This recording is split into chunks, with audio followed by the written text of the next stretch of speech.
Taylor Swift, the Eras Tour movie opened up. And guys, did you go out and see it? It's only a weekend event. I did, and boy, did I have fun with this movie. It's long, 2 hours and like 48 minutes, but you don't feel it because she goes through each of the albums, right? And the way that it transitions between each album, like there's a big kind of switch where the name of the album comes up and everybody cheers and stuff like that. People dancing in the theater, up and down the aisles and stuff like that, singing along, clapping and cheering. It was a spectacle. And I said this in my straight out of the theater reaction. It's just not her that you should be watching up there too. Her dancers around there and her musicians really added a lot to the show. And there's been a couple times where I was watching, you should be watching her, but then you're like watching the other dancers out there as well. Kind of, yeah, it's a very enjoyable experience. And if you're worried that she's not going to play some of her big songs, she does. And it happens in a way that I wasn't aware of. I'm not used to this type of a concert show. And I'll tell you why, because I play guitar. So I'm used to seeing, like, guitarists and the musicians do come out there at times. But I'm used to, seeing Hetfield or, Ian Thornley play their guitar. And I like to look at people playing their instruments because I play. So seeing her dance around on stage was fine. But the way that they worked in a whole bunch of the songs, like she did a lot of songs, she would do like medleys, right? So they would break up like what would be a normal song into 3 parts, but in each part you would get a little bit of You Need to Calm Down and stuff like that. So she does play the songs, some songs in their entirety, but she also does like these medleys to give people a little bit of a taste. Yeah, if you want to hear Bad Blood, she's going to sing off like a couple of the choruses and stuff like that. So, she appeases her fans. And that's what she's really doing with this Eras Tour movie, is appeasing fans and, just celebrating her music. And I wasn't familiar with a lot of her earlier stuff, but just being in the crowd, enjoying that experience with everybody, with every other Swiftie, just a big smile on my face. And there was a broad range of younger people, older people. People just overall really enjoyed it. Let's go over to the tomato meter and see what people are saying about it. 100% by critics, 99% by audience. Yeah, then now this is a movie that you don't look for story structure or acting or anything like that. So my score sheet is going to be a little bit tough to put together here. It was well directed, Sam Wrench. I'll talk about that in just a minute here. Let's take a look at some of the snapshot reviews. Simply as a technical spectacle, Taylor Swift The Eras Tour is a dazzling achievement, capturing the sensation of seeing the pop goddess sold out concerts in all their enormity and intimacy.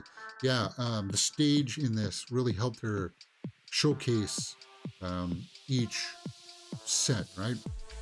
Like it transforms, it goes up and down, and it juts out into the audience so she can go out and talk and be in front of different parts of the audience at different times. So it's mesmerizing.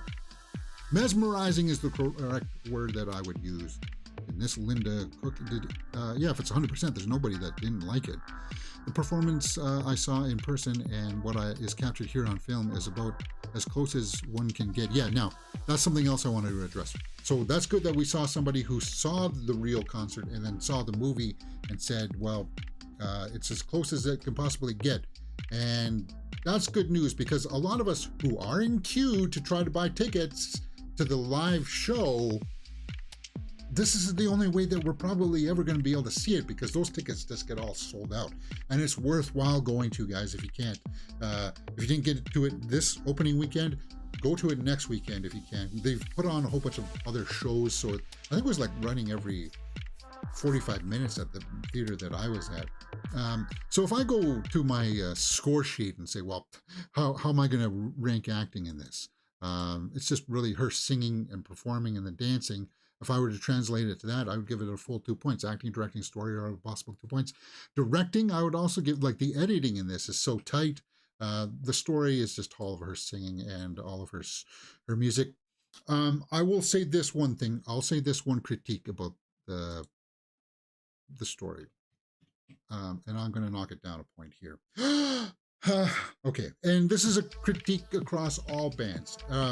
Her music, Big Wreck. I just composed a big playlist of Big Wreck songs, and when you have that much music side by side, you begin to recognize similarities. For me, because I'm not that familiar with all of her category, like all of her catalog. Some of the songs, at least in the verses, sounded very similar, and I'll explain to you why. Very early on in music, people realized that if you just jam on one note, it's very hooky. That hooks people, right? And it comes the same way when it comes to vocals. So if you want the same kind of appeal in your vocals, you're just going dun, dun, dun, dun, dun, dun, dun, and then you're singing the same note. Something that is very topical recently that did the same thing with the vocals is Baby Shark. Doo, doo, doo, doo, doo, doo. So it's like that kind of thing, right? It's minor. It's minor.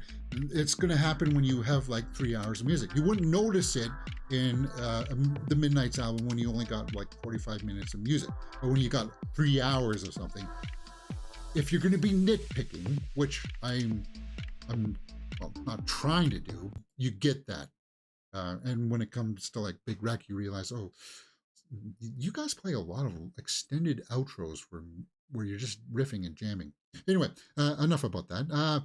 Cinematography is out of a possible 1 point each. It's pretty standard, but I would give that cinematography. Like, it was beautifully shot in this stadium. You get right up close to her. Score or soundtrack, the music was awesome. I liked the different arrangements of the music pieces for the songs. This is not just something that's cut straight off of like the album where they just put the album on the background and she comes out lip syncing. It's like that. No, the music was arranged differently. So some instruments were louder than they were on the album. So I appreciated that. That's why I am giving that score, the music score, the full point. So we'll change that up here to be 1 point each for that. And watchability factor, as I said, you got to watch it at least once. I would watch it twice because of the dancers, and because I am a Swiftie myself, and most people are. I would say you would probably want to own it on 4K or Blu-ray when that comes out as well, because it's just so beautiful in its color, richness, and stuff like that. It's not a traditional score sheet, but 9.5 for Taylor Swift Eras Tour, yeah.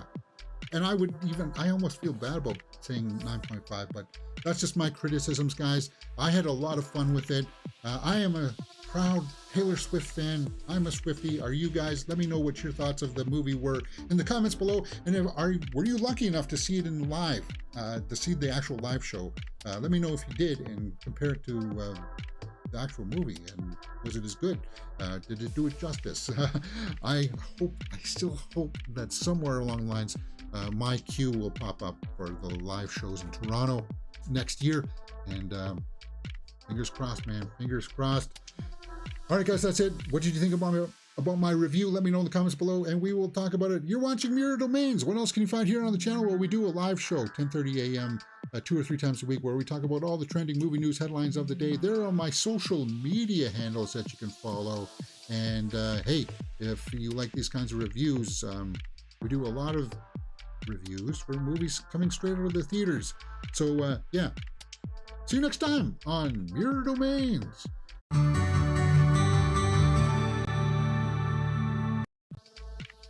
All right, I fumbled the ball a little bit there, but whatever. All right, so let's get back into the movie news headlines and get into the weekend's box office report.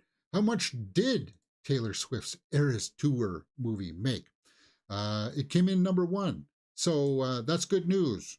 Let's go right over to the box office report. For the weekend of October 13th to the 15th, number one was Taylor Swift The Eras Tour. Number two was The Exorcist Believer. Number three was Paw Patrol, the Mighty Movie. Number four was Saw 10. And number five was The Creator. The Creator. Now, I believe I called that on Friday that was going to be the listing. I thought for a little bit that Exorcist might fall below Paw Patrol, and it should have. For God's sakes, I don't understand why people are going out to see The Exorcist Believer, but they are. But looking at Taylor Swift, 96 million on its opening weekend domestically, 32 internationally for a worldwide total of 128 million. Not quite the 150 million opening, but that's great. You got to remember though, this is just for, well, they added shows for Thursday, but it was Friday, Saturday, and Sunday, and that's it. We're not going to get much more revenue until it comes open again next Friday.